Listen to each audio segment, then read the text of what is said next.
All righty. So today we're talking about the ICT day trading model.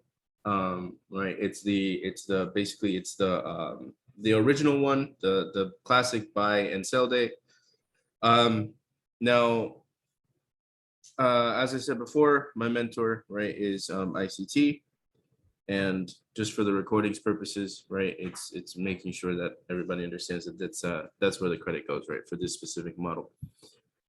So firstly, when we talk about day trading and we talk about how a normal day goes, a lot of people have trouble understanding where a day is going to go, right? When the day first opens and when the day closes, a lot of people don't know, or they rely on less than ideal means to determine where the day is going to open and where, sorry, not open, where the day is going to close and in what direction this day is going to close. So if I were to just give you a random chart, right? If I were to just give you a random chart, like let's say a GJ on the daily, a lot of people, a lot of traders who are not very versed in smart money, they would not, they'd say that this is random, right? Wouldn't you guys say, like, if you guys were here maybe, a couple months ago, for some of you guys about a year ago, if you guys were here a year ago, let's put it that way, if you guys were here a year ago and you guys were looking at this chart, how would you guys look at it? Would you guys think this is random, or what would your thoughts have been on it? I want to know your thoughts specifically on this. So if anybody wants to unmute, now is the time.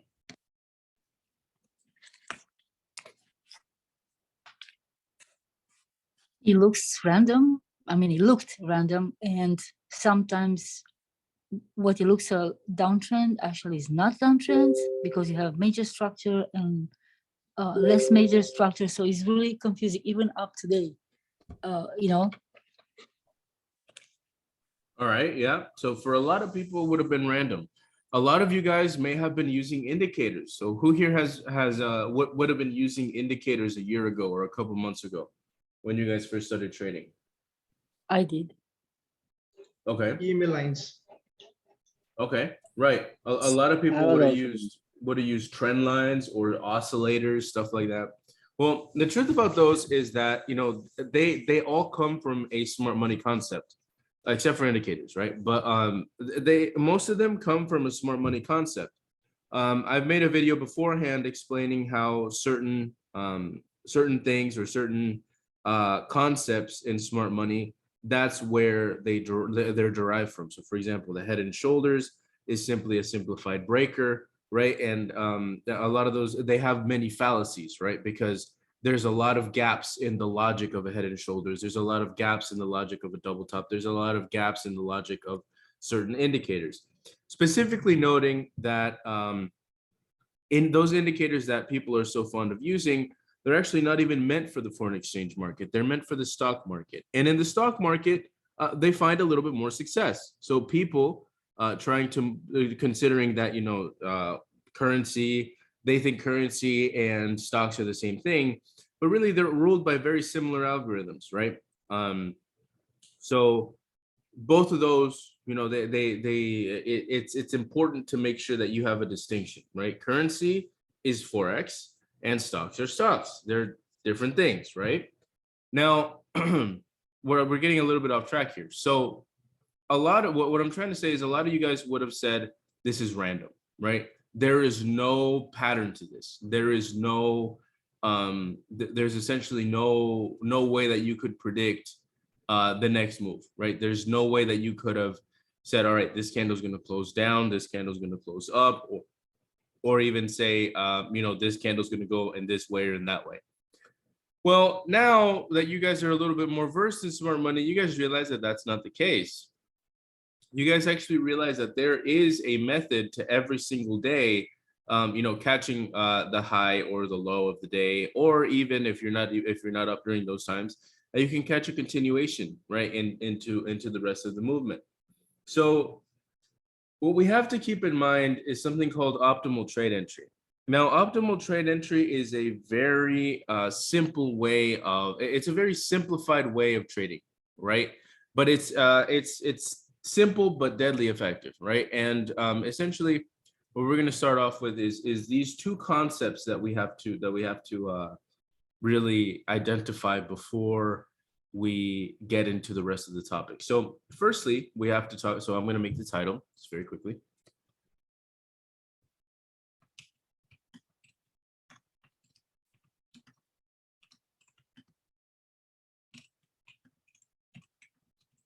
Okay. So is going to be, you know, the very top part. Here we go. And after that, we're going to need to talk about two concepts before we actually even get into the model. Okay. Well, actually three. Okay. The first one is going to be Asian range. Now, a lot of you guys have been with me for a while, and I want to ask you guys, what is Asian range? Can anybody tell me what Asian range actually is?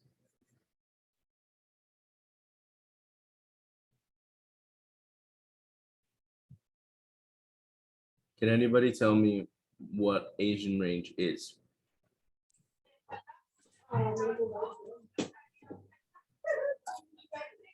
It's the time where from where the Sydney and the Tokyo starts, and most of the Asian continent are wake up that time.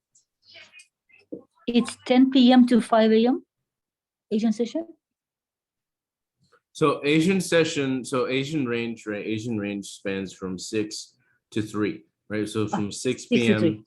So from 6 p.m. that's when Sydney starts, right, to 3, which is when well, technically 2, but you know.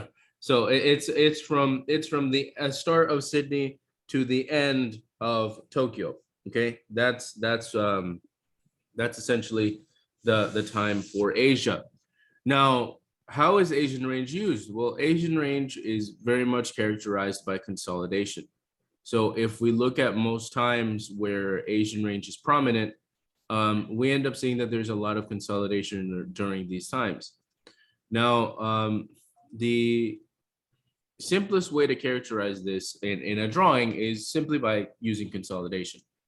Now, why is there consolidation during these times? Well, there's consolidation during these times, firstly, because usually Asian pairs don't have much volatility, you know, unless there's a news release or something like that. But usually Asian range is kind of used as a marker. So at least in my mind, I use it as a bit of a marker of the rest of the day. So to me, I kind of think of it like, if anybody has worked in construction, you guys know that there's a foundation to every house. Or, you know, if you just own a house, you know that there's a foundation to a house, right? And that's basically the work, right? Whether it be concrete, whatever material, right?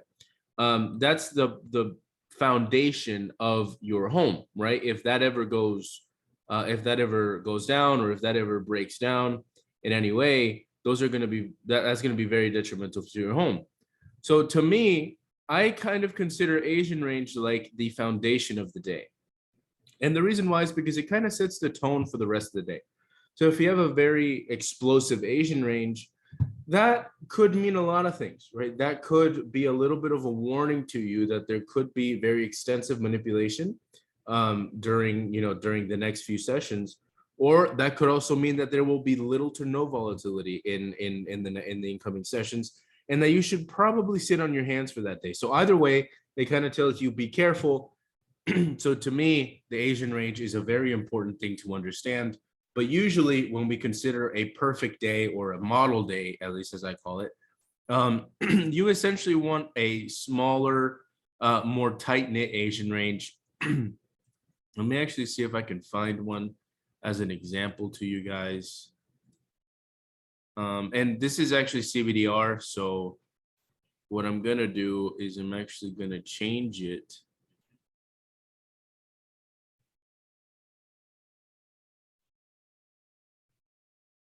So it should be around this time.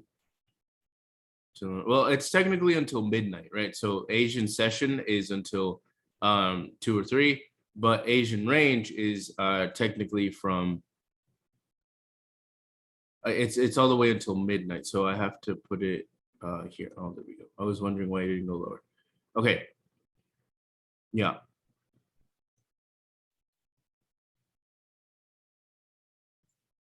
It's from 8 to midnight, right? Now, when we look at this Asian range, right, we see that this price is actually not bad, right? It's actually a pretty nice range. It's 20. Now, I actually really like this day because, and the reason why I chose to do this model today is because I actually, I actually didn't trade this morning. I didn't send out any trades this morning because I had a very late night last night with college work. So I actually didn't wake up in time to catch this.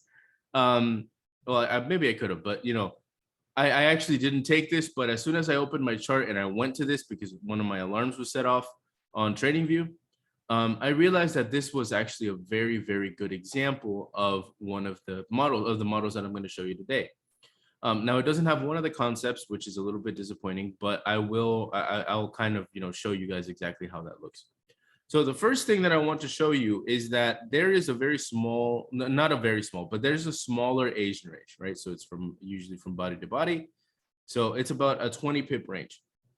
So if we have this 20 pip range and you're looking at this through Asia, that kind of sets the tone for the rest of the day. So if it's a little bit of a larger Asian range, now you realize, okay, there's probably going to be quite a bit of movement today. So I should probably wait for tomorrow to give me a good entry. And that's exactly what you see later. Now, we understand Asian range, right? Does anybody have any questions about Asian range? Asian range is kind of like the foundation or the starting point of these models. Now, you can use Asian range for a variety of things, right? You can use Asian range for so many different things.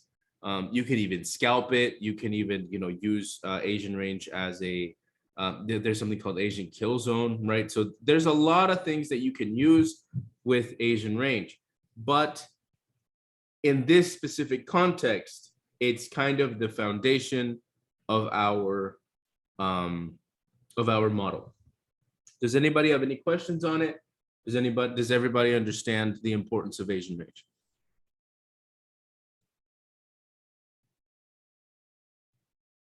Yeah, quick question. If doesn't matter where the consolidation is in this time, like if it's above, we expect the price to go down, and if it's in a lower position, like we expect the price to go up. So that doesn't quite matter, right? That doesn't quite matter.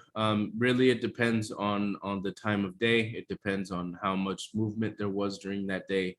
We can see in the past different Asian ranges that were moved. Some of them were very big, like this one, right? And this one was what, like 50 pips. So usually you wanted to sit on your hands during that time. You saw that during London there was a huge push, and then during New York there was more pushes. So this was a very manipulative day. So basically what I'm trying to say is you don't necessarily want to consider where the Asian range is, at least not in my experience. Generally it's just analyze each day only differently. How broad it is. So you said we want to be 25 pips or less? So generally my kind of cap is 35, 35, 40. I think the original definition, if I remember my training correctly, it's 40 pips. That is the cutoff. But essentially I like to keep them between 25, 30 or less. But I think the max that you can go is like 40 and you'll still be relatively okay. But generally you want to stick with the higher probability setups, in my personal opinion. So if it's more than this, it means has been manipulated and we should not trade the following day? Right, exactly. So take a look at this, for example. This was like what, like 100 pips during Asian range? Yeah, like 80 pips during Asian range, right? So if this was 80 pips during Asian range, look at what happens during London. Goes up, it goes down. And obviously there are some trades that you could have taken here, but they would have been very high risk, right? So this is something known as I believe it's called the Z day by definition. It's called the Z day. That is essentially just price just swings around, right? Some people would have even called it a seek and destroy because you seek out liquidity, you take it out. You took this liquidity down here, you took this liquidity up here, and then it plays inside of its own liquidity. Next day, takes liquidity again, then shoots, right, and takes liquidity from up here. So you guys can see it's just a liquidity game, right? That's all it is. But Generally, if you have this much movement during an Asian range position, you essentially don't want to move during the rest of the day. You generally want to sit on your hands. That's exactly what you would have done on the 17th of February, right? So that's essentially kind of why we keep it to a smaller range, because on smaller ranges, look at what happens. Smooth day, right? Look at what happens here. Smooth day, right? Look at what happens even here, right? There's a small range. There was probably some type of news right before London, right? So this would have been within your London kill zone that starts from 1, ends at 5, right? If you guys remember your training, starts at 1, ends at 5. That's London kill zone. You probably would have been able to catch this somehow, right? And then you even get a retracement during New York that goes later into higher prices. So you probably would have even gotten more, right? So you guys see that you generally speaking, smaller days are very, very much favored, right? And I think everybody kind of agrees that smaller Asia ranges generally mean a little bit cleaner days, right? So does that answer your question? Yes, yes. All right, cool. Does anybody have any other questions on Asian range? I think everything's really been covered. It's not that difficult. It's not, super complicated. So I think, unless anybody has any questions, we can move on.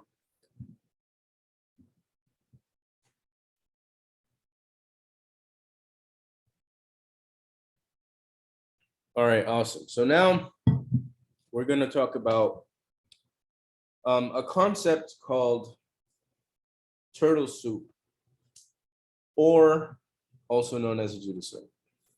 Okay, the differences are marginal, so I call them the same thing, right? So we're gonna call it judas swing. Well, what name do you guys think sounds cooler? Turtle soup or what's it called? Judas swing. We'll call it a judas swing. Why not? Judas is better. All right. So Judas swing, the whole story behind why it was named Judas swing is actually pretty interesting. Do you guys want to hear the story of why it was named Judas swing? Sure.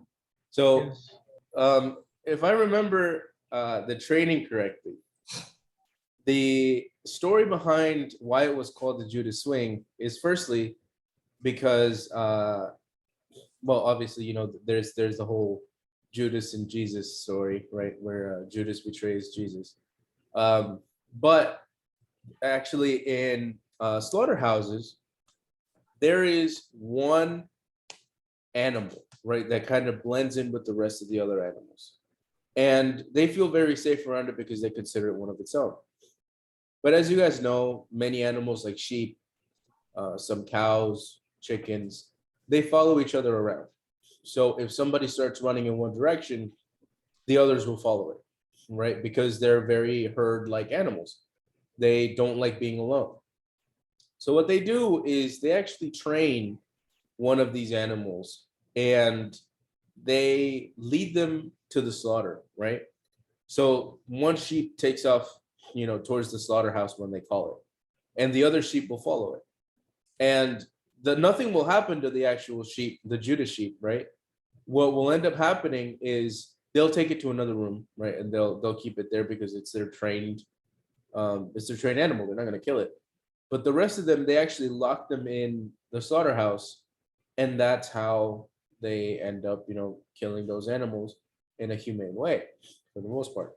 What they actually do is, that Judas animal, that Judas sheep, led them to their death, right? Basically led them to their trap. So essentially why the Judas swing is called the Judas swing is because it's a movement in the market that leads a lot of people to their financial death, right?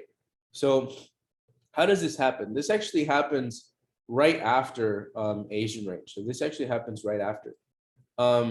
Generally, during the movements in Asian range, what ends up happening is you have to realize that there's now liquidity on both sides. So in this specific case, right, there's going to be liquidity on both sides, firstly. And you have to realize that a lot of retail traders probably trade this market. I remember when I was a retail trader many years ago, I would actually rely on Asian range to kind of make a little bit of money because of the lower volatility. But now that I understand why Judas swings happen, I actually understand it a lot more, and I understand why I was stopped out so many times. So what ends up happening is price actually takes one piece of liquidity. And as you guys may remember from your studies, whenever price takes a certain piece of liquidity, what ends up happening? How does the retail world respond? Remember that the market moves continuously. And that's why it's very hard for people to catch trades in real time, but it's very easy for us to see things in hindsight. Okay? So how do you guys think the market reacted, or at least the retail market reacted to this taking of liquidity? How do you They guys think think? it's a break of structure and they will go for sell. Exactly, doctor. That's perfectly right.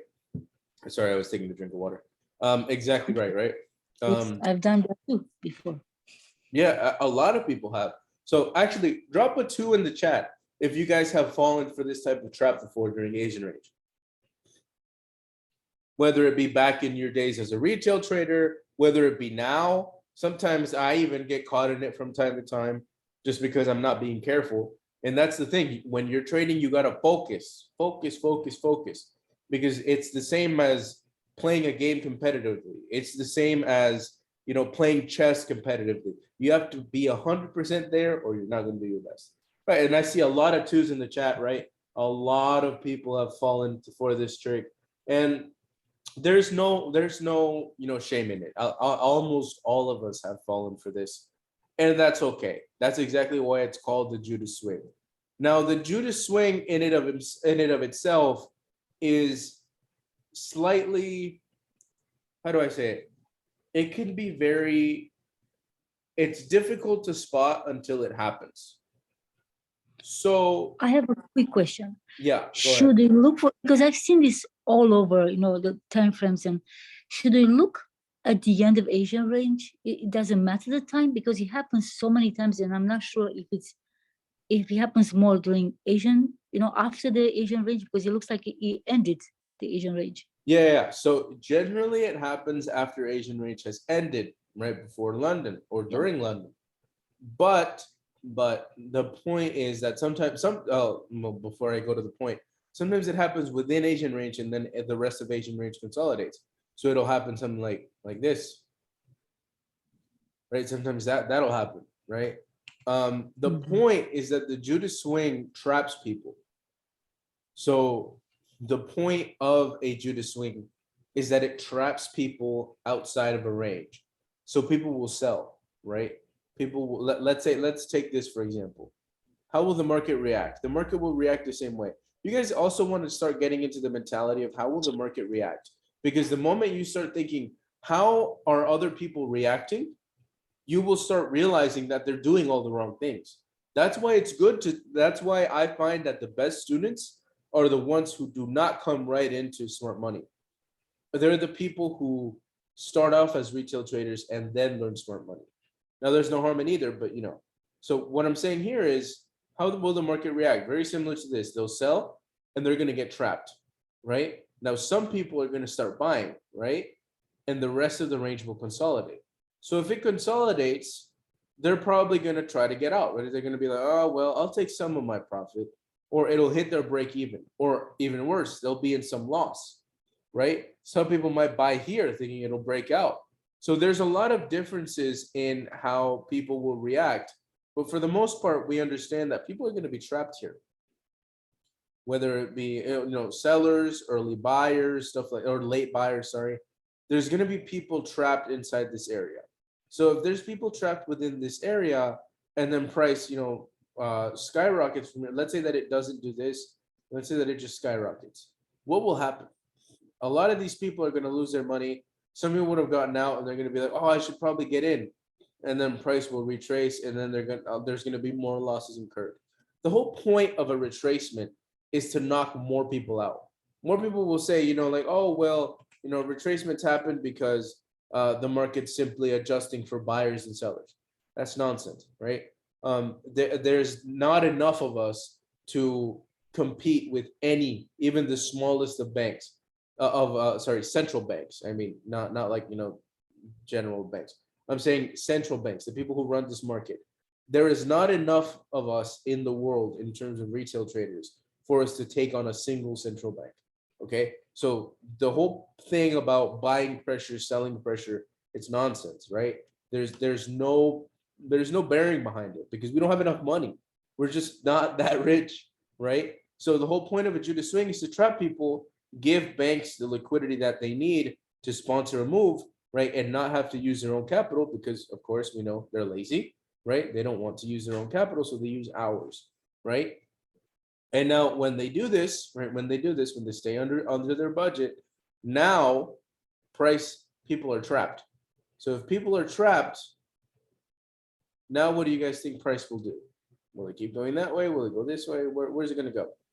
It's going to go higher to take the other ones out. Right, exactly. So there's very likely going to be a higher push. Now, why is there going to be a higher push? Well, very simply, it traps people, right? Many people, the whole point of the market is to trap people. Why do people say the market's rigged against me? And yes, absolutely. It is. Get over it, right? And so we just have to learn how to fight against that. So now, if you guys were a market maker and you're at this point here, you just trap people. So people are struggling. You probably just margin called a lot of over leveraged sellers, right? Now, what are you going to do? You took care of the sellers. So now what are you going to do? This is what I need to understand. I think it depends on where are the orders, right? The blocks. Right. If the block is above, or if the block is above, I'm going to go up with my price. If it's below, I'm going to go down. No, okay. Backwards. Yeah.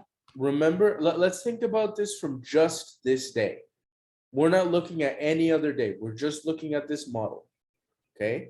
We're just looking at this model. Remember, our daily is the 1 hour and our entry is the 5 minute, 15 minute, 5:55, right? So if we're trading on these lower time frames, we're not going to be considering, we're going to be looking to target liquidity or to target those blocks, right? But right now our focus is the model.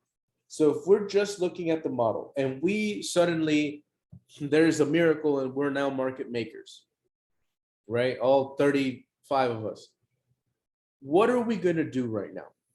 What are we going to do? Where would we move price at this point?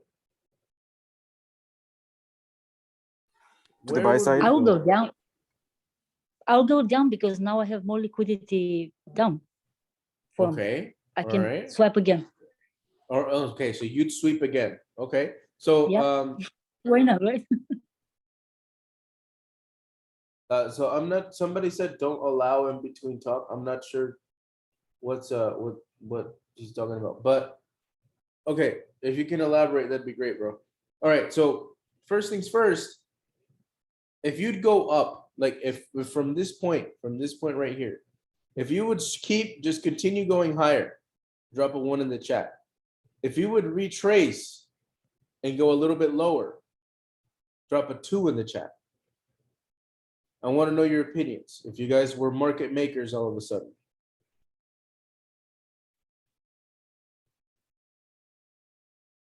Wow, I don't see a single one in the chat. That's very, very good. Right. So remember that the whole point of the market, like I said, is to trap people. The whole point is to lead them to their financial slaughter. So if that's the case, then why don't we retrace all the orders that were here? Where do you guys think that people that are now in profit for buys, where do you guys think the majority of them are going to be buying? From here? No, right? The majority won't even know that the price is going to retrace, right? Even we won't, probably we won't, because we're like, okay, we don't know if it's a Judas swing yet until it happens. Now it happens, right? At least for the beginner level, we don't know it happens until it happens, right? And now price will retrace. Now it'll probably retrace either to the top of Asian range, middle of Asian range. It'll retrace back into Asian range. Can anybody tell me why it would retrace into Asian range. What's the point?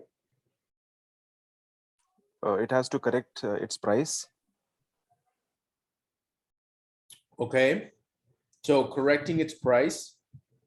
What about the orders? Think about the orders. So the algorithm will correct itself. Sometimes it even, that's why fair value gaps and liquidity voids exist. Sometimes it doesn't calculate correctly or it overcompensates, right? And then it has to come back and correct itself. But in this case, let's think about orders only. So in terms of orders, why are we retracing back in Asian range? To stop bias and medication. Okay. They ow. want to stop the buyers out. Right, exactly. I'm so sorry for headphone users. Oh, ow, my ears. All right. So what ends up happening is, let's say that people who are buying at this point, they're going to be using buy stops, right? A lot of retail traders use buy stops. And the reason for that is because they can catch, breakouts with it. So now what ends up happening is, let's think about it in terms of orders. People, buyers, right, will very likely be buying from here or from here or even from here, right? So buyers will be buying from there. We've taken care of most of the sellers, so most people will not try to sell, right? The point, how the market decides where it's going to go is something called sentiment. Well, not completely, right? What I'm trying to say is that, like, we'll use the concept of sentiment here. If, let's say, 80% of people are buying at this point, and we retrace deep into Asian range, that's going to stop a lot of them out, whether it be break even, whether it be in loss, right? Something's going to happen and you're going to get a big chunk of liquidity. So, right, we don't care about the 20% of sellers that may hit break even, or the 20% of sellers that may sell from here and get lucky and catch, a bunch of money. We don't care, right? We don't as market makers, right? Because remember, we're market makers right now. We don't care. We care about the 80% of people that we're going to be robbing, right? Isn't that what we care about? We care about the 80% of people that we're about to take their money. That's what we care about. So we retrace back into Asian range, and I'm just going to put it right in the middle, kind of just as a general, general area. It can retrace to the top. It can retrace, more towards the bottom. You'll usually see there's going to be something there that tells you where it's going to retrace. And now what's going to happen? Remember, it's a buy day trading model, not a sell day. So I'll show you an example of a sell day a little bit later. It's the exact same thing flipped over. But tell me now, where are you going? Up. Upwards. We're going up, right? We're going higher. upward. We're going higher, right? And now price will continue, right? And actually, you know what I'm gonna do is I'm gonna show you a general date. I'm gonna show you a general model, okay? So I'm actually gonna change the title. There's just gonna be a classic day trading model, okay? So the reason why I'm showing you this is because I can show you the buy model, which is basically exactly the same thing, right? It just, the London creates the low. It's almost exactly the same thing. But I want to actually show you this one. So I'm going to show you this one. So I'm going to change halfway. I'm going to pivot a little bit, and I'm going to show you this specific model that we see on GJ. Okay. Now, if we're going higher, during what session are we going to see the high of the day? Generally, not London. always, right? Exactly, London, right? So if we see the high of the day during London, now we'll actually mark this off. And we're gonna have to reduce the size. That's right. So London. Let me actually put this here as well.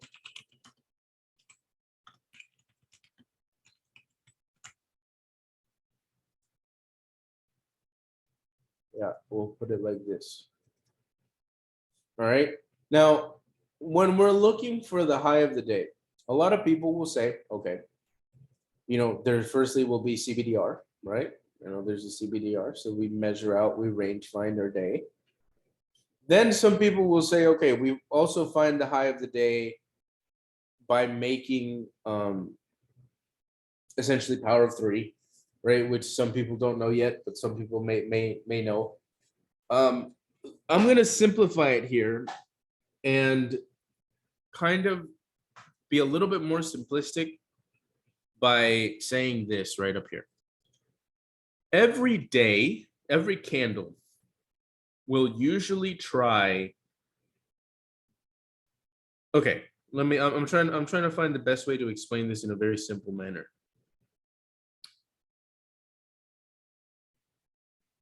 Generally, every single day candle that we see will end up moving in the opposite direction. Now, what does that mean? Generally, what ends up happening is we have the open of a candle, right? And we're going to make this a bearish candle only because of the fact that the line is red. That's the only reason. So this is the open of a candle. If this is the open of a candle and you were a market maker, where would you program your algorithm to take the market initially? Generally, if you're thinking, smart about your money, you want it to go higher if this is a lower close day. Why? Because exactly like the model that we just showed you, the point is to trap people. You don't, right? An algorithm isn't going to care about your money. It's not going to care about your sob story. It's not going to care about where you're from. The point of the algorithm is to make them money. What's going to happen here? A lot of people are going to say, okay, my indicators are saying buy, right? My Bollinger Bands are buying. All of these things are buying, so I have to buy, right? It just broke out of a range, so now I have to buy. Whatever their reasoning is, it doesn't matter, right? They're getting trapped. People are buying. A minority of people are selling. That's great. Fine. We don't care about them, right? Some of them are getting stopped out as we speak. Now, after that, you go lower. Now, why would you go lower? Because obviously that's your target, right? That's your final target. If your final target's to go lower, then there's no problem. Now from here, it really just becomes automated, right? So at the end of each day, the algorithm, slows down. End of the IPDA true day, right? As we studied earlier this month, right? IPDA true day simply starts at midnight, right? And it ends at 3 p.m. Eastern time, right? Let's say it ends. Price retraces a little bit, and it ends here. Okay, so this is essentially, we kind of want to mark this off as well, right? Open.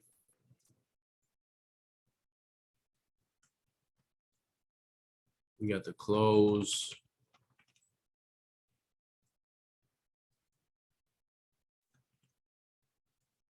We have manipulation. And we have true, distribution of profit.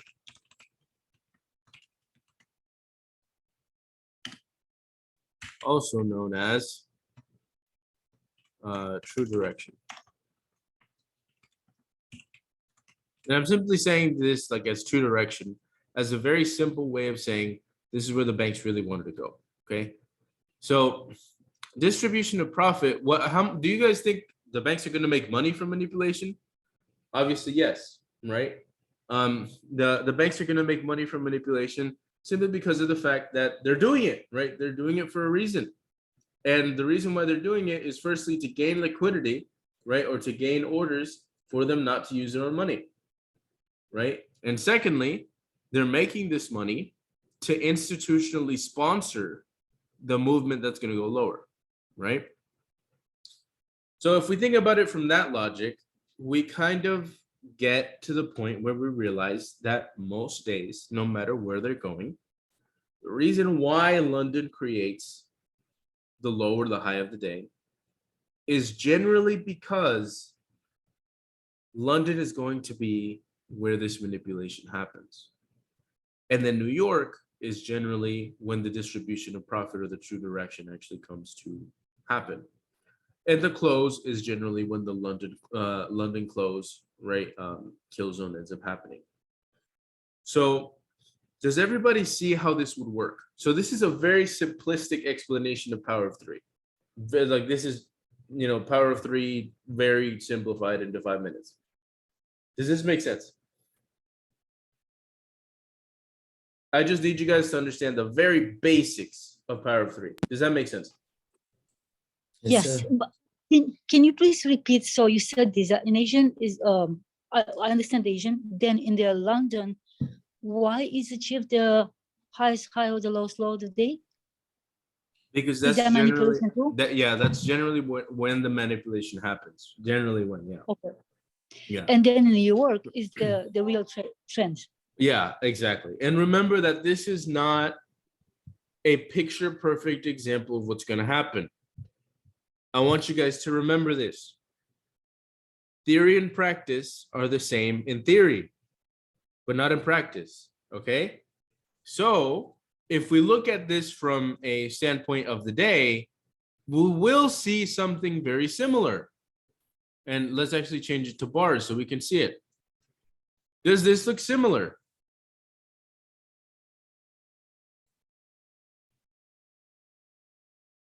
Does that look similar? Yes.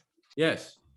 And generally, every time that you see this, you always see that there's a little tail, right? There's a little tail. There's a little tail. There's a big tail, right? Here's another little big tail. Here's a big tail again. Here's another big tail, right? So we see it. We see that this is happening, but don't always expect it to look like this, okay? Sometimes this will be all the way down here, right? Sometimes this will be like this, right? So the point is that you guys understand why they're doing it. That's the point. Understand why they're doing it, okay? All right. Any questions on this? I'd rather you ask now than get lost later and you're like, I'm confused. What did you click on to see this kind of candles? Okay, so I went to the daily, okay? And I clicked up here on Trading View. It's a little candle thing, and I clicked on bars. Oh, wow. I completely forgot to explain bars. Yeah, bars, this is simply a bar. This is simply a bar chart, okay? It's simply a bar chart. It kind of helps you see it a little bit better. You can still see it in candles. You see that price, goes up and comes all the way down. It's just a little bit easier to see it in bars just because you see it a lot more, kind of pronounced, you could say. Okay. Does that make sense? Yes, it does. Okay. Yes. All right. So now we're moving forward from this. And by the way, London closed kill zone just ended. So we're pretty much good to go. Rest of the day should be pretty slow. Not sure what to expect for tomorrow, but we shall see. All right. So back on topic. We see this model, right? Now, generally, when price reverses, generally price will give you an opportunity to get in. Generally, not every time, most of the times it does. And in this specific case, we generally want to see price drop, right? And then give you an entry. Now, this is when we talk about optimal trade entry. Okay? And the reason why we're going to talk about optimal trade entry here is very important. The last thing that you guys need to learn is optimal trade entry. Now, a lot of you guys already know this, so this is simply a review for people that do not. Optimal trade entry is very simple, okay? And we're actually going to go below. Optimal trade entry essentially is kind of to me, it's a little bit of a simplistic way of looking at the market, which is perfectly fine. There's no problem with a little bit of simplicity at all, right? The only thing is that a lot of people can get caught up in using this kind of shortcut and they won't analyze the market completely and they'll just rely on their fib as a crutch. Okay. That's why I'm not a huge fan of teaching it. I love it. I use it all the time, but I'm not a huge fan of teaching it because I've already developed a sense of I know where the 79 is going to be.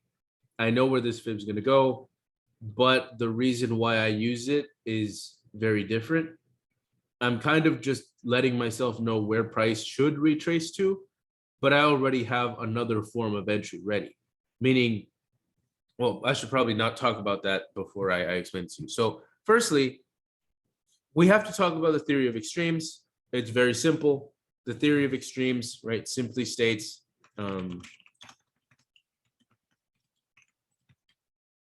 right, it simply states that price will seek extreme retracements to move, well, to capture as many, no,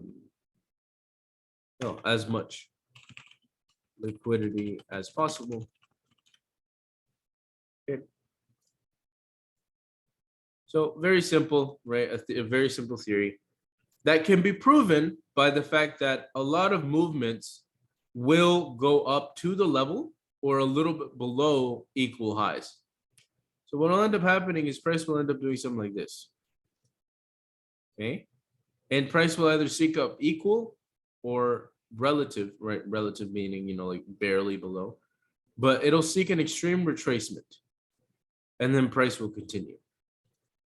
Now, during this time, we can actually use our fib from body to wick.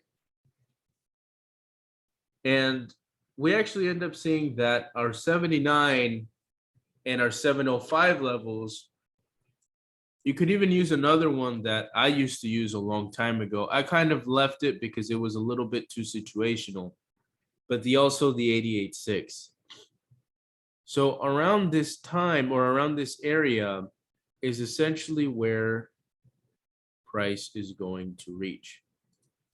Price is going to reach around this area many times. And that's something that you want to get used to, okay? So price will retrace. Quick question.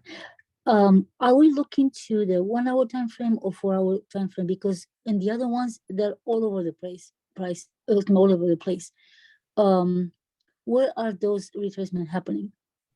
Okay, so remember, I think somebody asked the same question yesterday. Remember, this is a day trading model. So what are we looking at? 4 hour max. 4 hour maximum, right? You're looking at the Yes. 1 hour generally. You're looking at the 1, the 5, 15, 30. Okay. You're not looking any higher than this. Now, remember, this is a very small point. I'm only doing this because of this, right? This is an important part, but you generally, well, not generally, but you will generally not, at least not me, because I'm a New York trader. This happens during London, so generally I won't catch this, right? But for people that trade during London, you could train yourself to catch these, okay? So the reason why I'm talking about the optimal trade entry or OTE is simply because it's a concept that you will use in New York and London, and it's very simple, okay? So the time frame, 1 hour below, okay? Don't make it very complicated for yourself. Generally, these retracements will happen on lower time frames. So stick to that. Okay, as long as we're talking about day trading, we're talking about swing, we're talking about intraday, totally different thing. This is a day trading series, so we want to focus on day trading, right? We don't want to focus on higher time frames right now. Okay, does that make sense? Totally. Could you could you set up like a sell limits for the London time, even though we are asleep, just based on the extreme? Yes, retracement yes, expected? but generally, you can set limits for these. Absolutely. Just generally remember that the high of the day will happen during London. So you kind of have to be awake for London to see where the high of the day happens, you know? So, you know, Yes, you can set limits. To answer your question, yes. you can Because set it's a limits. retracement based on a new high Can we, form. can we continue Yes. on without her always interrupting us? I can't focus. I mean, I want to make sure people can ask questions as much as they need, because some people may understand it in a different way than others. And we will continue in just a moment. Just be patient. Some people, when I was in school, I didn't understand things off the first rip. So let's be respectful to each other, all right? All right. So very simply, it's very consistent. Theory of extremes, we prefer extreme retracements. Sell limits generally happen. You can use sell limits, and generally your stop loss will be at the 1, take profit will be at the 0 or below, wherever liquidity is found. And then from there, we can continue on. This is very simple, right? Now, from here, what you need to do is, let's say you have predicted the high of the day. How would you predict the high of the day? CBDR, right? Obviously, your CBDR, again, your rangefinder, your binoculars. Like, let's think about it like we're a sniper. We're looking through our binoculars. We're finding how far the target is. And from here, very simply, we find it, right? And let's say that our standard deviation, let's assume that it's from like here to here, right? Let's assume that it's from like here to here. So this is our CBDR, right?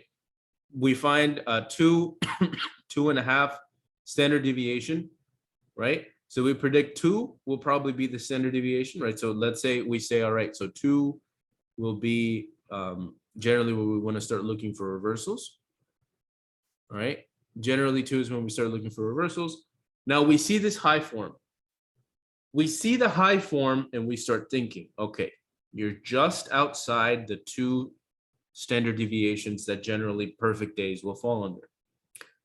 Okay, that's good. That's fine. That's no problem. But now what we want to look for is this. So now we see a drop, and we see a drop and we start thinking, oh, okay. So there's a very high probability this could be a high of the day. So, and of course we know in this case it is a high of the day, right? And now what ends up happening is price drops, and now it retraces. So if it starts retracing, we can use our optimal trade entry. We use our optimal trade entry, and generally, if you want to pick one level that it'll generally fall into, it's generally the 79. But if you want an area, usually it's the 705 to the 79. And you could have easily set a limit here, and you would have caught at least a 1 to 3, 1 to 4, depending on your entry, right? So the way to predict your high of the days is, I wouldn't say it's a guessing game. I say it's more so a high probability, a high stakes kind of movement game, right? Again, how did we determine this was the high of our day? We have our CBDR, right? We have 1, 2, generally between 2 to 3 is generally when the better days are going to happen. So if we're in between these, we're looking for this retracement, right? Retracement happens. So this is a high probability, a high of the day, right? This is a kind of, a pretty high probability high of the day. So we mark it off, and then we probably take our 79% optimal trade entry. All right. So that's essentially how you would use the London OTE, or the high of the day OTE, right? So this is something that I've named high of the day OTE. Right. So remember, use your optimal trade entry tools, and determine your high of the day using your CBDR. Okay. Does that make sense to everybody?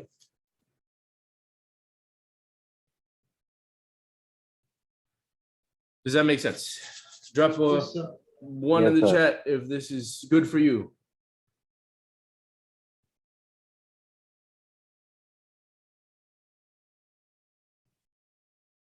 Remember that we spoke about the CBDR multiple times last class. you guys remember that CBDR is the central bank dealers range, right? That's the GAN box that I've been using. It's the standard deviation that I've been using. We can't upload right now, bro. Rajat, we can't. I know people keep asking me to upload. We can't. We literally don't have access to the Vimeo right now, so we can't upload any classes at the moment. So I'm not really sure what to do. I can't keep explaining the CBDR every class, so I'm not quite sure what to do. Here's what I'll do. I'm probably gonna get in trouble for this, but I will drop a little picture on the Telegram. I hope I don't get in trouble for this. I'll drop a little picture on the Telegram, and what I'll do is I will explain the CBDR very simply. Okay, very, very simply. CBDR is very simple. It's from 8 to midnight. Oh, sorry. Oh, what the heck am I talking about? I'll drop the PDF for you guys. In what's it called? I'll drop the PDF for you guys. Okay, it's not a PDF, but I'll drop a quick picture up there. Okay, now we use the high of the day optimal trade entry, and then from there price will drop. Right now we're looking at this here, and we changed.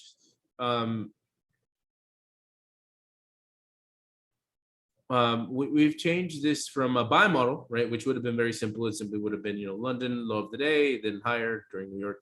Very simple. We've already explained it. We've already seen it. So I'm explaining this one essentially now, right? I'm explaining this one. Now, the reason why I'm explaining this one now is because it's slightly different. Now, price retraces, right, gives us an OTE. And if price gives us an OTE here, well, in this case, let's see if it did give us an OTE. Barely would have missed. I think you could have gotten OTE right here, technically. But it probably barely would have missed you. So if you were paying attention, you might have been able to catch it, but you probably missed you barely, all right? Now, from here, where is our target? Where do we expect price to go? Where is price going? What is our final target? Remember this. The buyers of the day. Right, the bias of the day, correct, right. We always have to consider the bias of the day here. But if this just happened, right, if the OTE just happened of the high of the day, where are we going? To the previous support. Right, we're probably going all the way down here, right? So probably our target is going to be down here somewhere. Why? Because generally, let's look at this again. Go ahead, Piyush, sorry. Because there are the buyers of throughout the day. Right, exactly. So if our bias is that the price is going to go lower, or if we see manipulation and then we see the start of a distribution of profit, generally it's pretty high probability that it's going to close lower. So at least the minimum target that you're going to try to get is the bottom of your Asian range, right? The bottom of your Asian range is generally what you want to target. Another thing that you could target is probably the low of the previous day, right? That's something that you could possibly target, but we'll put our lower target down here, right? We will generally name this as a lower target, okay? And simply because we understand, right, it's based off of bias, and it's based off of the fact that we just created a high of the day, and our Asian range is going to be, our primary target. So now from here, price will generally move in a pretty solid direction from here. Price will generally move, in retracements, probably even go up and, let's put this a little bit lower just for, the sake of the drawing. Then it'll respect everything in between. So in here, obviously, this is a mitigation block, right? So here we could have said, all right, boom, we tap the mitigation, we go lower, right? We can even break structure at this point. And now from here is when New York kicks in. Let's assume New York kicked in somewhere around here. Let's say this was the 825 candle, right? And then price, or 820 candle. And then price comes in, retraces. Generally during New York Open is generally when price will, wow, I messed that up. Wow. That was weird. All right. So generally it's during these times, right, that price will retrace. Now, why will it retrace? Well, we understand that the same reason that the OTE happened above us is the same reason why the OTE will happen below us. We understand this because of the simple fact that price will keep trying to retrace and mitigate itself, right? So it had to sacrifice some capital to kick some people out. Some people will start buying at this point and they'll say like, oh, sometimes the bank's got to throw people a bone to get them into a little bit of profit and then catch them off guard, right? So retracements happen to trap people. We already know that. The more retracements there are, the more trap people there will be, the more confusion there will be. That's exactly why consolidation is so difficult to trade. Does everybody agree with me? Consolidation is difficult to trade because there's so many traps, right? There's so many different traps. You're confused. Even as a smart money trader, sometimes you get trapped in there and you're like, what do I do? Right? It happens. Now, that doesn't mean that we freeze up and don't do anything, right? That simply means that we reevaluate. So now what do we reevaluate to, right? Very simply, what we're going to do is we're going to try to catch an optimal trade entry during New York. So if we're trying to catch an entry during New York, what are we doing? What would we do? It's very similar to London. So what would we use? What tool would we use? What tool would we use?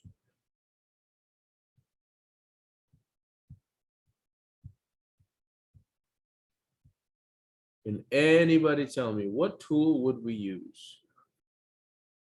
Order block. Okay, that's one.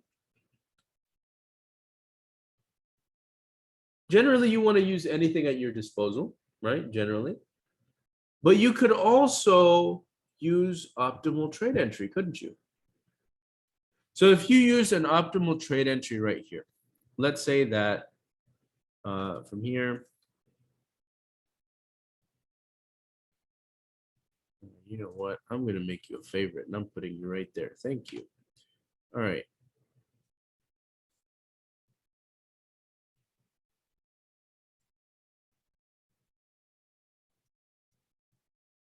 Okay, let's say all of this is New York.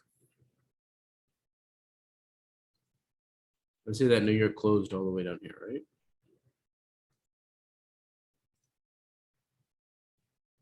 Oh, this looks so ugly.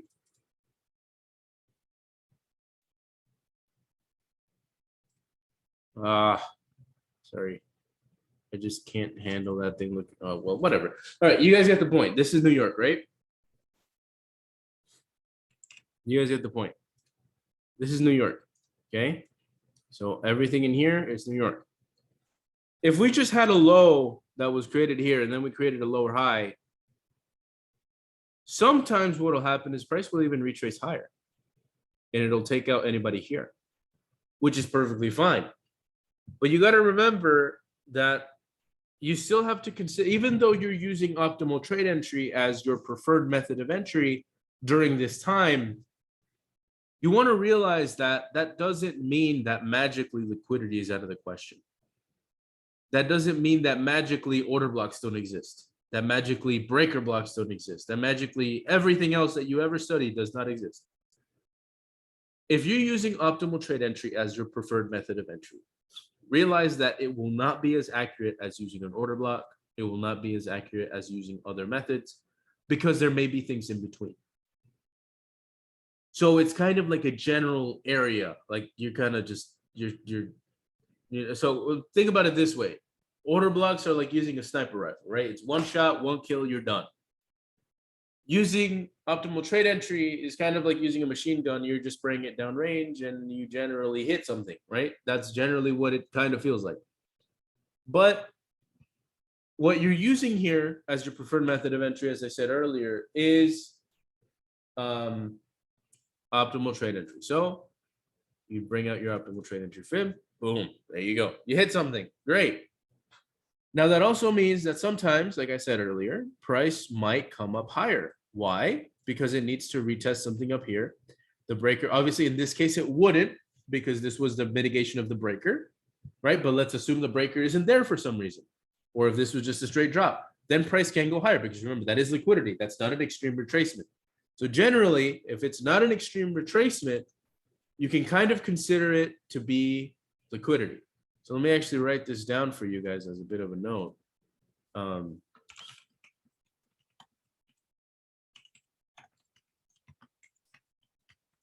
For mitigation,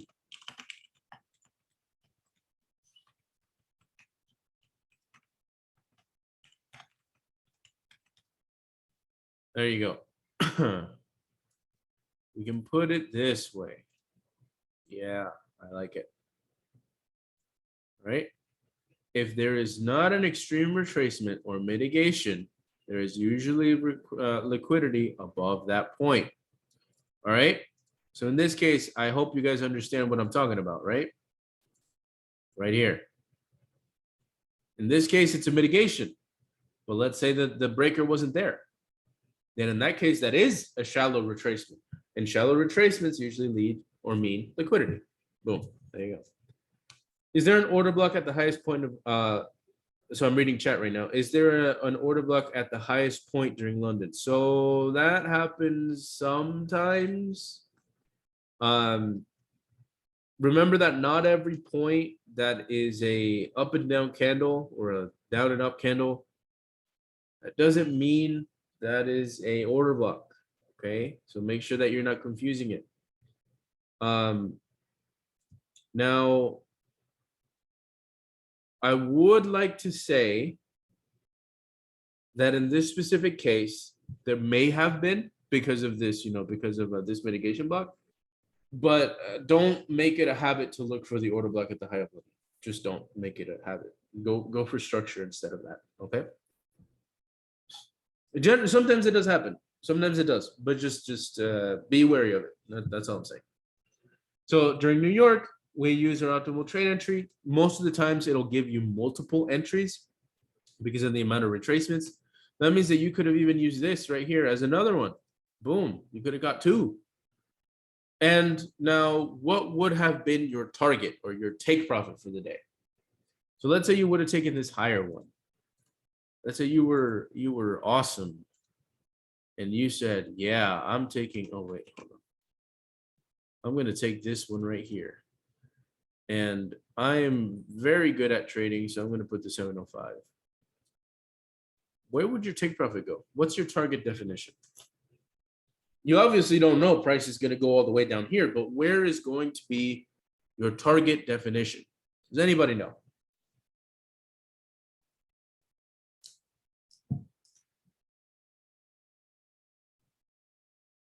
%0 of fib level.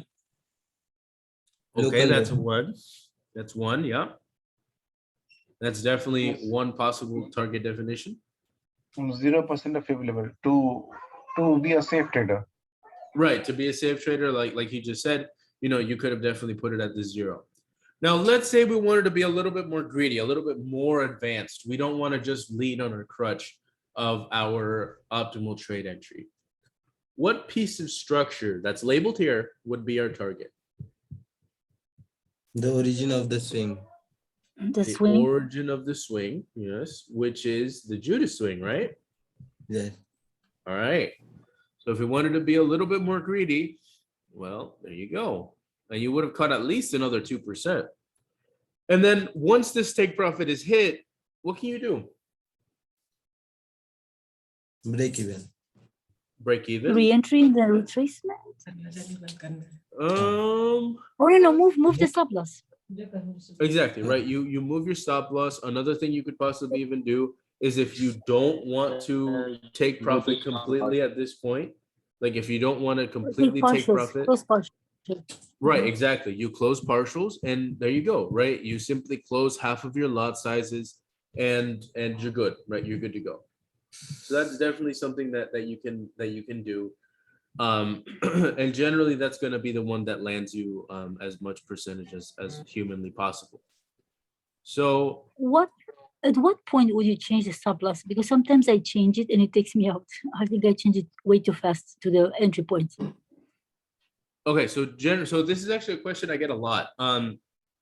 Now the point where you change your stop loss really depends on how the trade is going. But generally what you want to think about is you want to think about how the trade may act afterward. So in this case, I generally put my stop loss to profit after I've reached around 1 to 2, 1 to 3 percent. Because if you leave it at 1 to 1, it becomes very 50-50, right? So it's very 50-50. You don't necessarily know where price is going. So you're kind of, just sitting there like, maybe it took me out too early. So generally I move it once I'm already quite a bit in profit and I cannot lose from this trade. I do not want to lose from this trade. I'm already up a certain percent. I don't want to lose. So I bring it usually when I'm around 2 to 3% in profit.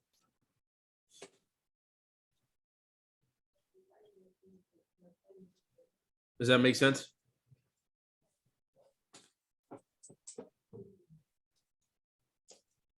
Totally.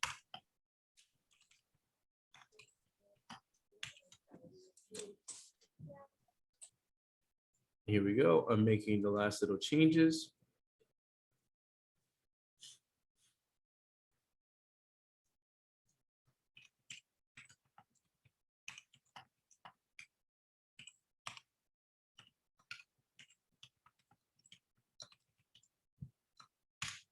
All right, there we go.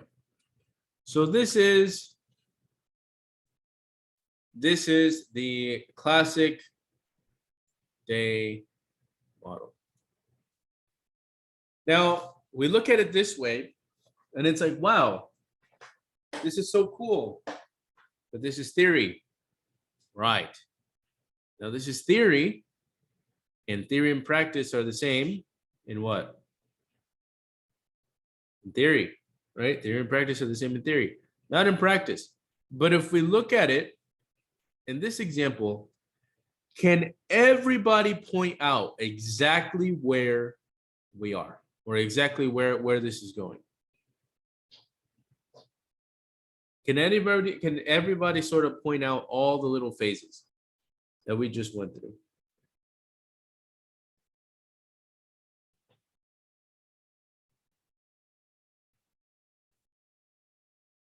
Yes, we can see them. The Asian is in the little box, and then this the liquidity,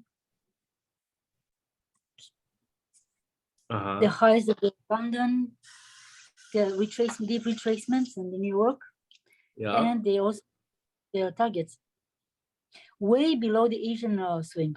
That's interesting. Now in this case, right? In this case, the in this specific case, right? There is no Judas swing. It was just slightly lower, right? If this would have been slightly lower, there would have been a nice Judas swing. Or sorry, turtle soup. Technically, this is the Judas swing. It's very complicated, but generally this here is what we call just the smart money reversal. That's technically what I call it. I know I'm probably mixing and matching terms, but just to kind of simplify things, this is the movement, right, that will trick people into buying, right? This generally, right, this movement right here that we spoke of here, by technicality, to anybody that will watch later that has studied the same as I have, by technicality, it's called the turtle soup, and technically this is the Judas swing. But that's just as a side note. If you don't understand what I'm saying, don't worry about it, okay? In this case, there is no manipulation lower. I simply call this manipulation. I don't call it any other fancy name. I just call it manipulation. Now this here, right, this movement lower, or turtle soup, right, essentially doesn't happen here, but it's something that you want to take into consideration that price did attempt to go there. Now, this also creates a bit of a dilemma, because one of the biggest ways that some new smart money traders will trade is by break and retest, or, well, technically very fancy break and retest, right? What they'll end up doing is, whoops, did not mean to do that.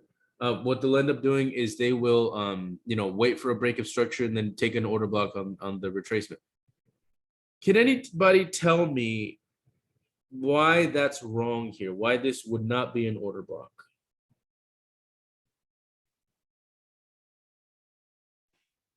The blue candle Yeah. is larger than the red one. So Oh, not which one? in Which one? this This is case. what- This Are we one looking right there? Okay, I was looking at the top. Sorry, the red candle has a long wick and is larger than the blue. Right. It's larger, right? It has a bigger wick. It Mhm. didn't sweep liquidity, not quite, right? It didn't quite sweep liquidity. And even though it did cause a break of structure, it wasn't really formed during London, which is generally when the higher probability ones are formed. So this one wouldn't be a very good one. And because it didn't fit into that criteria, I would not take it, right? Now from here, we have our London high of the day, right? Now, can anybody spot the optimal trade entry? Like we said earlier, this here would be it. At the Right here. retracement. This could also happen, right? But this is generally the one that we're looking for. Boom. Now, price didn't quite reach your 705, which is fine, right?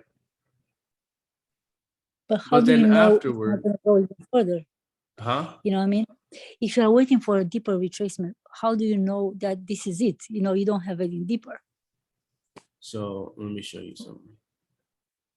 And the top is not an order block either, right? Because No. the green candle is way larger than the red one. Just question. I Yeah. mean, So just it's not generally considered one. No. Let me switch this back to CVDR real quick.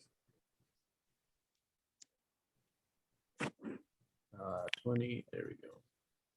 So our CVDR in this case was a little bit larger, right? It's from 2 to 8.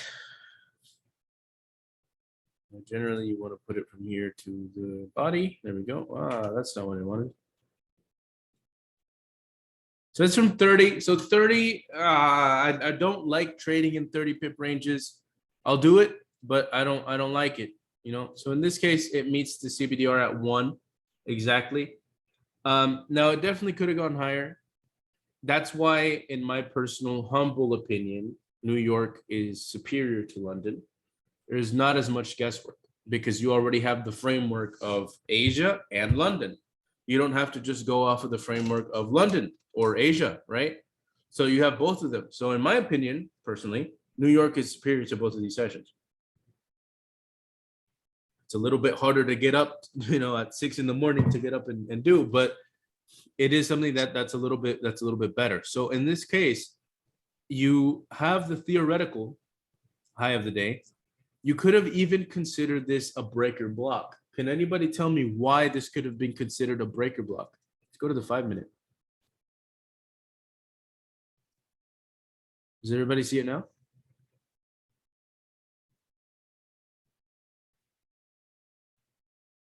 I hope everybody sees it now.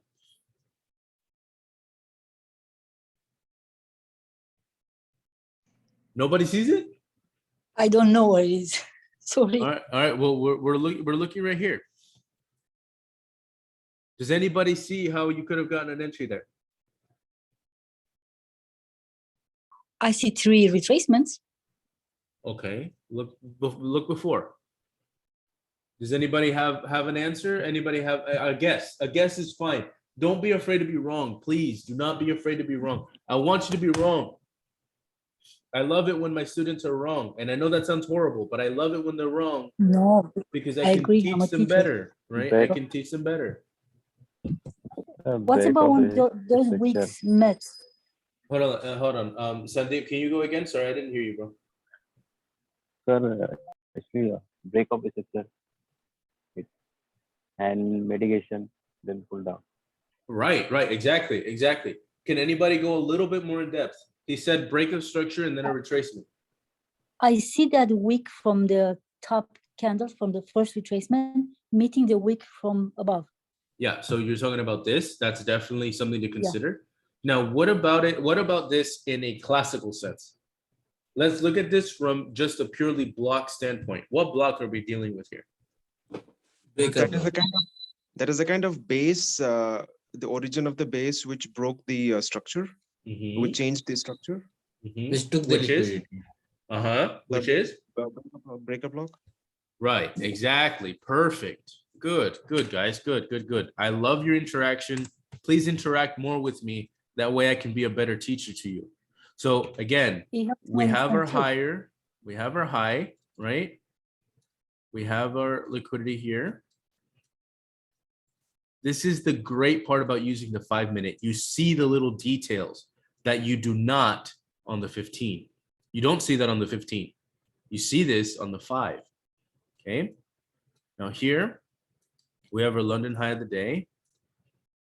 Make it a little bit bigger. Right. Now, what ends up happening here? Structure takes liquidity, breaks structure. We have our structure back here, right? Which would reach all the way out there. Now, I should change the color to white so that we can see it. Now, what do we want to do here? What's the point? Like, what are we dealing with here? Once the break of structure is formed, we expect retracement and get in. Right, exactly. So now, where are we waiting for price to retrace to? To this. Okay. Right? That is the last opposite candle before the sweep of liquidity, right? Which is considered a Order block.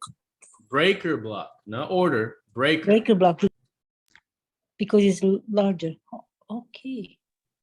It's a base of a move that took the liquidity before break of structure. Exactly, Nevin. Perfect. So remember, a breaker block is different from a order block because it's a group of orders. Remember, all blocks are groups of orders. That's the reason why they're called blocks. But a breaker block is because it broke structure, right? It's a set of orders where price broke structure previous to a move, right? So we see that price broke structure. So I'm talking about this candle specifically. This one right here. This is the candle we're focusing on. Nothing else, nothing different. This candle. Okay, that candle right there. Why? Because that is the last opposite candle, similar to a breaker, to an order block, before a break of structure that swept liquidity right here, and then dropped and broke structure, the same structure where it was. So there's still orders here from the manipulation higher. Now all that needs to happen is price needs to come back and get them, right? Now what happens? Price does come back, gets them once, gets them twice, and then sold, right? So now from here, what would be your entry? Well, very simply, this is also why your trade management and your skills as a keeping your emotions in check is very important.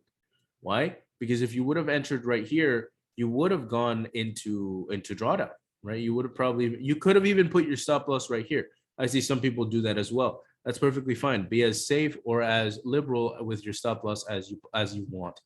Now from there, where would your take profit be? Let's go up and let's look at our 15 to use our target definition. What's our target definition here? Anybody tell me, what's our target definition? So our low of Asia was right here. Is our lower Asian range. Our CBDR, we have it here. So generally, I'll give you guys this one tip. Generally, if price retraced the opposite way, one standard deviation like it did here, generally price will mirror that in the opposite direction. So minimum, you want to at least have one standard deviation away from this, which obviously is here, right? So one standard deviation from here is here. So technically this would be one standard deviation. But since this is the origin, we count this one. So you kind of want to see, all right, well, price will probably drop somewhere around here. And as you see, price will probably reach somewhere around this area. But if you want to be a little bit safer, you could just go for your Asia session low, which would have ended up netting you around 4%. Now, if you wanted to be a little bit more risky and say, well, you know what? I'm feeling dangerous today. I'm feeling like I'm the boss man of trading today. All right. Well, you could have even targeted the low of your CBDR, and that would have been fine. The low, like the original origin of the CBDR, the origin of the CBDR is something that's very important. So the low of the CBDR, the low of the Asian range, the opposite sides of these little range finders can be a very good indication of where price will go. So in this case, right, you kind of want to hit this low of the CBDR. You could have even targeted that. There's no problem with that. You could have targeted previous structure, which is right here. No problem with that either. The point is that you're getting your target definition and you are sticking with it. Don't change up your targets because you're like, oh, it could go lower, it could go higher, it could go low. No. Stick with your target definition and hit that target. It doesn't matter if it's 2%, 3%, 20%, 40%, 100%, it doesn't matter. Hit your target. Get out of the trade before the day is over. That's why it's called day trading, not swing trading, not intraday. It's called day trading. Get out. Be grateful for what you got that day and get out. Seriously, that is the biggest problem I see with the majority of everybody's students, really, is that they hold too long. If you are waiting for your account to compound itself, it needs to have more money to compound itself. How are you going to compound yourself if all of your trades are open? You can't. So take your profit. Run away, rob the banks and leave. You want to take your profit here? Fine. 3.9%. That's almost 4. You want to hit it here? Fine. 4, what is that? 6%? 6%. Fine. Hit it there. But take your profit. Okay. So now I want to go back and I want to see something else. So now I want to check, what about New York? So London gave us an entry through a breaker block. Perfect. What about New York?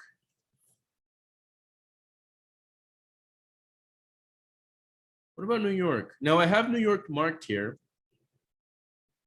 I have New York, and then remember, this is CBDR. This is not Asian range. I'll actually switch it back to Asian range because I know it might confuse some people. So this to midnight. There we go. Okay. And what about New York? Did New York give us an entry?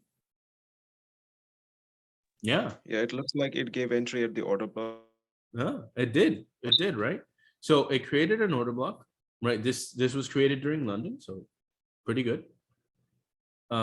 It was the result of a mitigation, right? Because this block mitigated the breaker block, so that gives it extra points.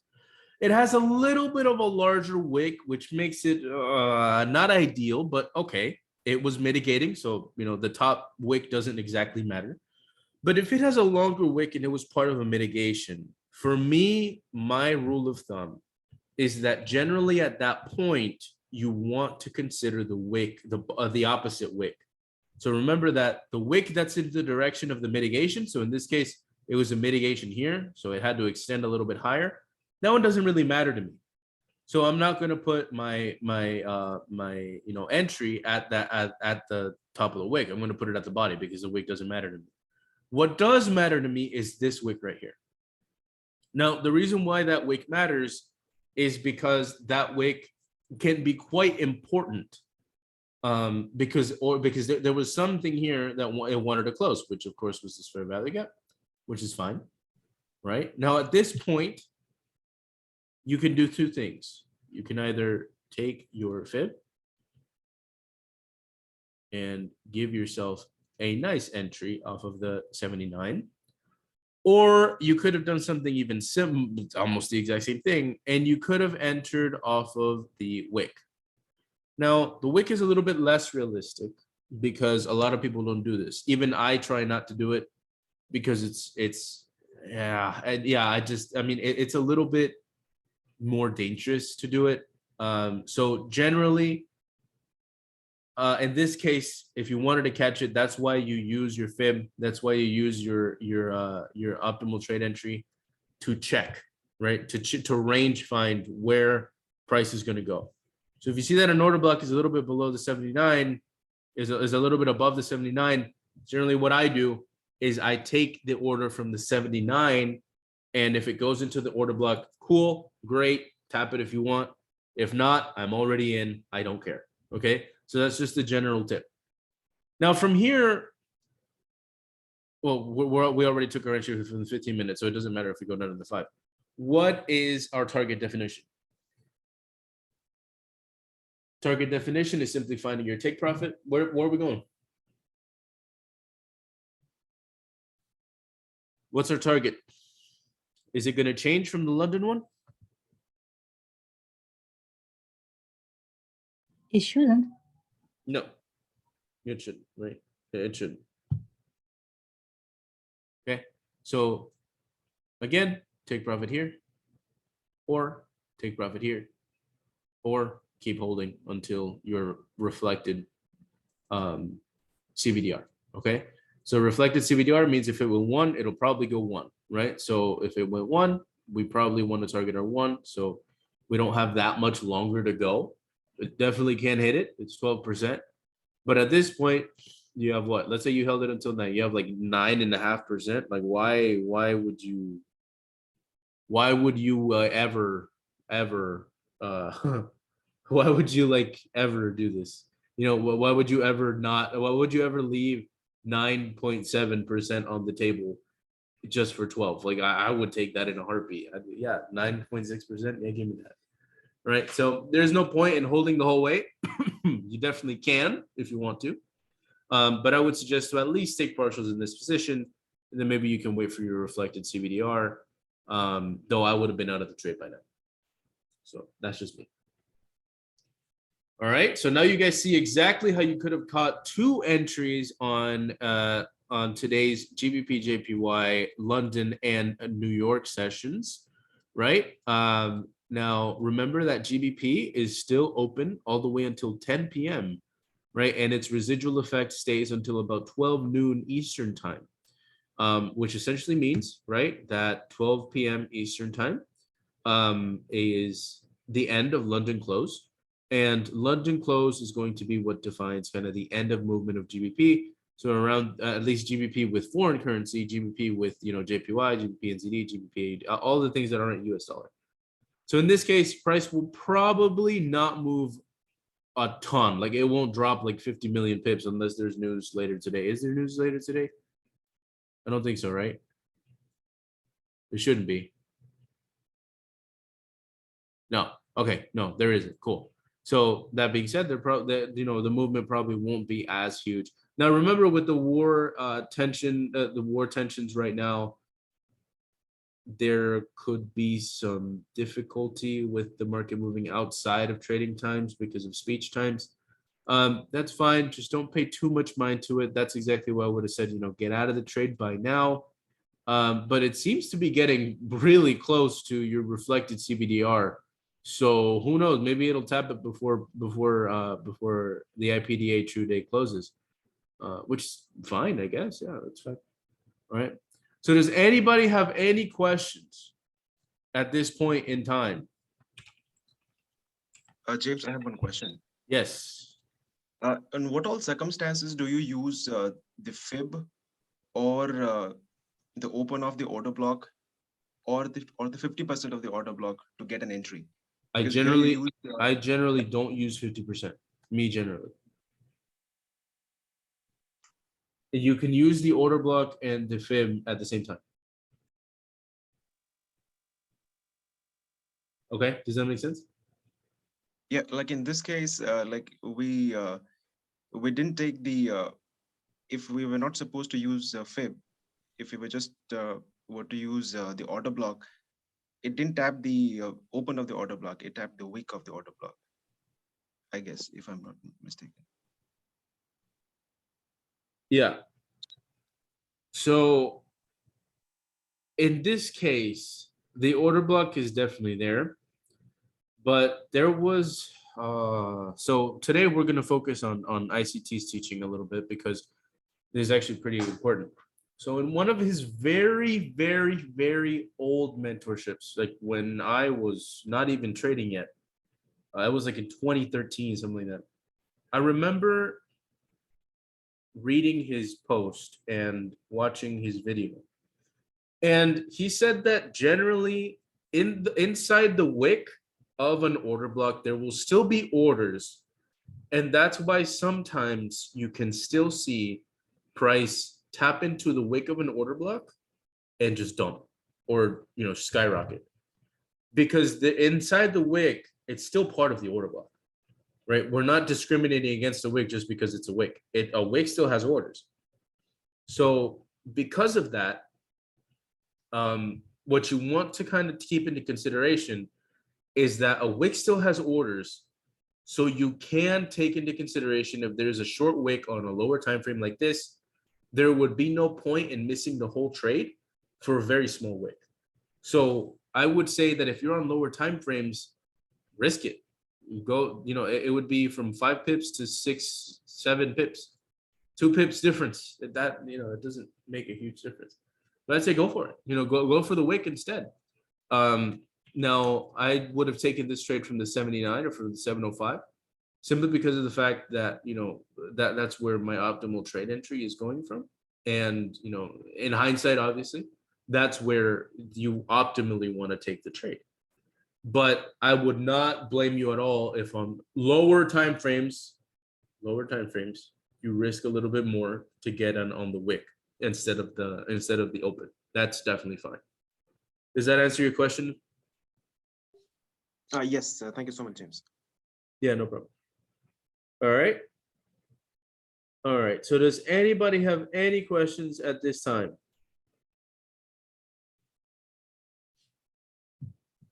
Sir, this order block hasn't broken the structure, so why this is valid?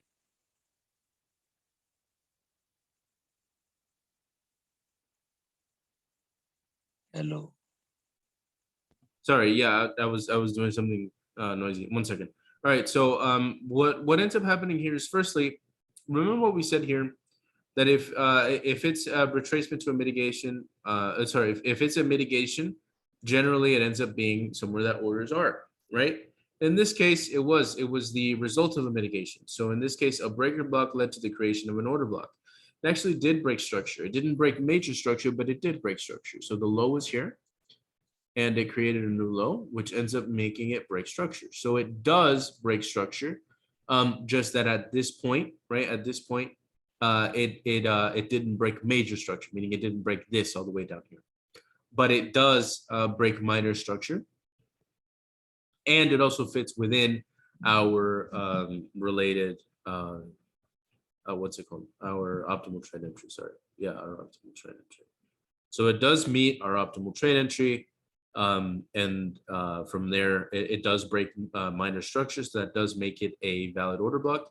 Another thing that makes it valid is simply the fact that price at this moment is well, sorry, not at this moment, but at this previous moment, right? It was actually the result or what mitigated this breaker block. Does that make sense? So, but usually we consider structure which is the sponsor of a new high or new low. In this case, this is just a minor structure. So how can we consider this valid order block as it hadn't broken the major structure? So it hasn't broken a major structure, but it's not a major order block, right? So it's a very minor one, but it's a minor one because it did what? It's considered an order block because it did what? So do you remember the theory of propulsion blocks? No, sir. So a propulsion block, remember, it's an order block that mitigates another order block. So it's an order block that happens very quickly. So like there's an order block here, Let me just draw it real quick. So there's an order block right here. It goes a little bit higher, it retraces, and now the order block is this one, not this one, right? It's like that, okay? So the reason why a propulsion block is valid is because of the fact that, the mitigation of another point, meaning that if you mitigate or if you trigger the orders that are inside the breaker block, now your candle that triggered them has orders. So if that candle that has orders is now that triggered these orders is now a block, that means that this is now an order block because this has orders. So let me draw it out real quick. This has orders that were triggered by this and this. Now this is the more valid one because this is the one that actually caused the break of structure and it broke minor structure, right? Broke it multiple times actually. And then from there, price retraced. Okay, so price retraced back into this point because it was what held the general area of orders that were taken from this breaker block up here. Does that make sense? Yes.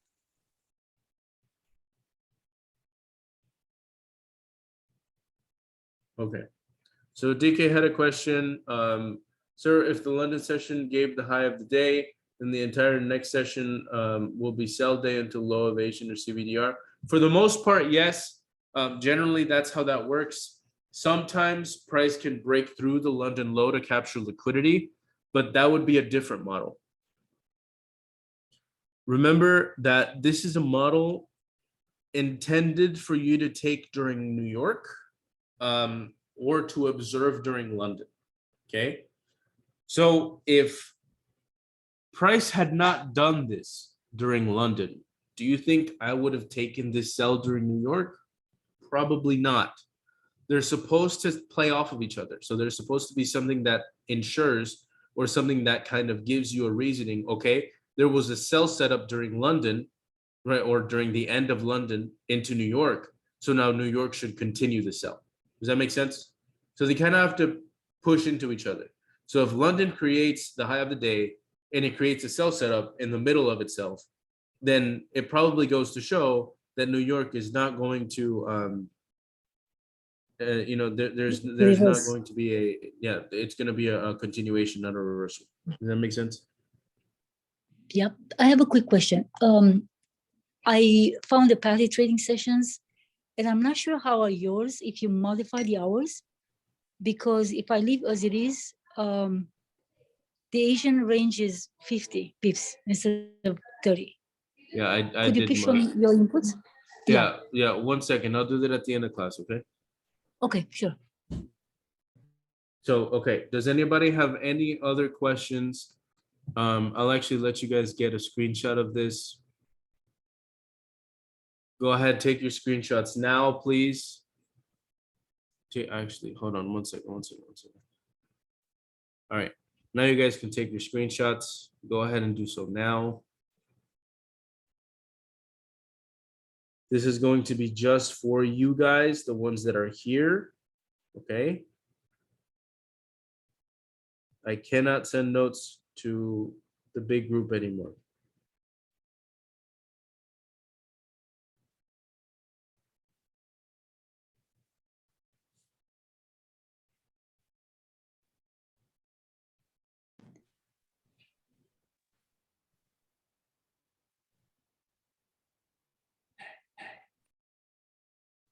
All righty.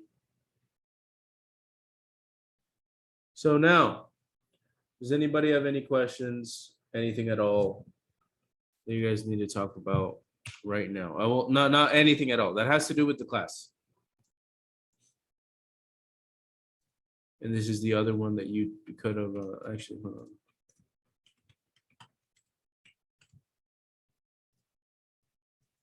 Right here, high of the day, New York OTE.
All right, there we go. Now you guys can take a screenshot.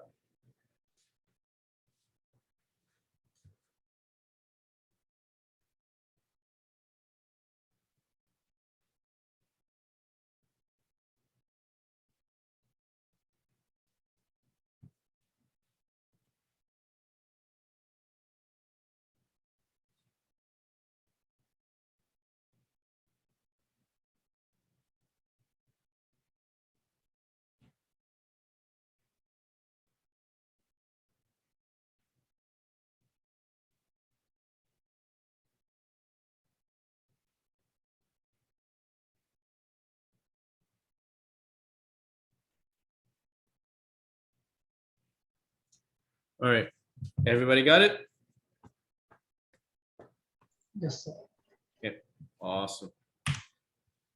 Is GBP USD at a good point to buy intraday? Okay. What time is it? It's 1 Oh, p.m. so London session is over. It's not a good time to buy. Yeah, London closed. It's already closed. Uh-huh. So it's not a very good time to enter. I was playing one game. There one's question was asked, what is the best time to trade? As per Indian timing, I was wrong on that answer. Means, as per Indian timing, they said that the best time to trade is opening of the London before and the Tokyo merge. Means 1 hour before the London opening and 1 hour before the US opening. That is the best time to trade as per that application. So do you remember the kill zones class that I gave a while back? Yes, sir. Yeah. So that's what I need you to go look at. I need you to go look at your notes from that. Because remember, it's London kill zone, New York kill zone, London close kill zone. Those are the times you can trade. Or you could even just tell them this: trade within the ICT true day. Yeah. ICT true day. I'm dumb. IPDA true day. I meant. Jeez. All right. Okay. Okay. All right. So it's 1 to Sir, 5 p.m. please try, Eastern time. please try and ask Joe to give you access and try to upload all the classes so that we can watch it will. once. Okay. I will. Or you want us to drop a mail? Yeah. No, I'm trying. I'm trying. I mean, you know, we can't force them to do anything. So, but just very quickly, I'll name it off right now. Do you have your pen ready? Yes. Yes. Okay. London kill zone. 1 a.m. Eastern time to 5 a.m. Eastern time. You can change the times on Google. Okay. New York kill zone, 7 a.m. Eastern time to 10 a.m. Eastern time.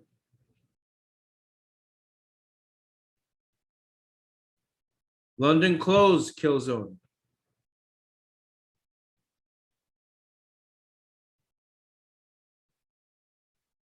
Can you sir type it here? Huh? That's not a joke. Can you type it here? You didn't get it?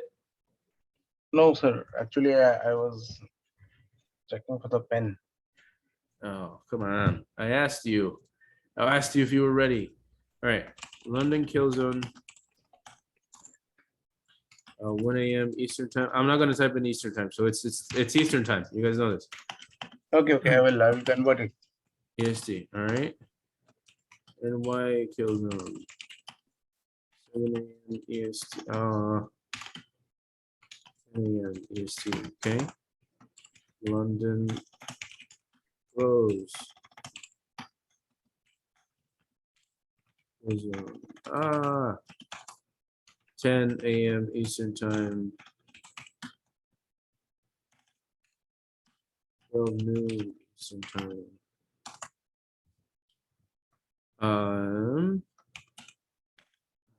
IPDA true day.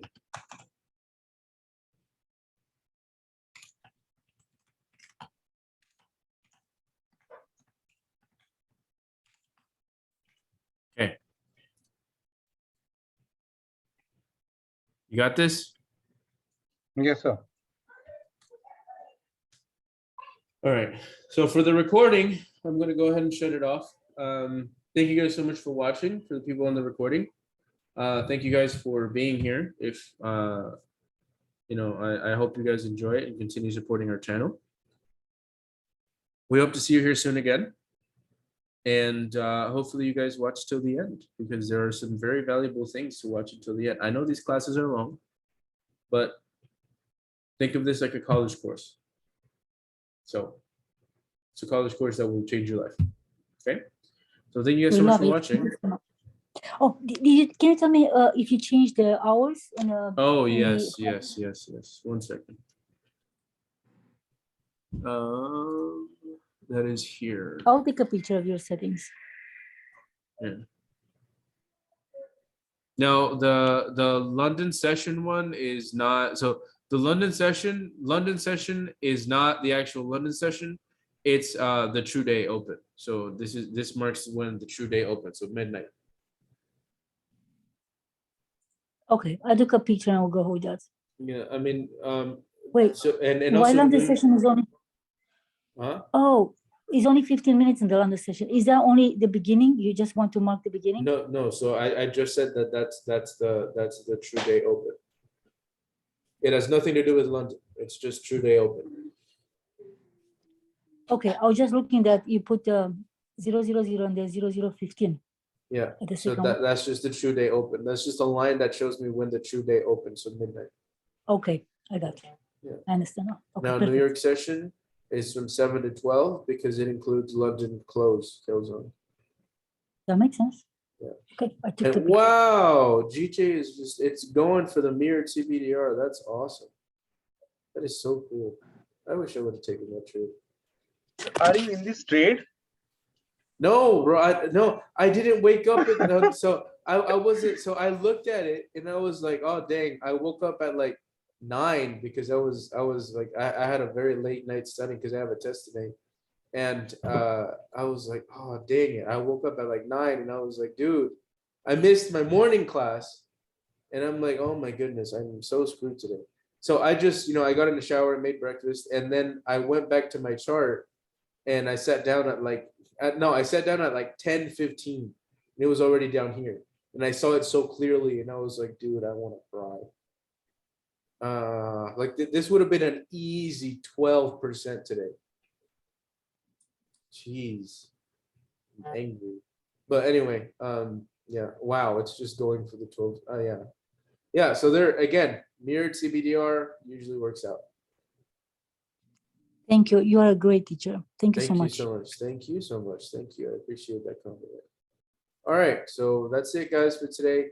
If you're watching on YouTube or anywhere else, thank you, guys. Take care. Thank you so much, sir. Thank you, guys. Take care. Thank you, sir. Thank you very much. Take it.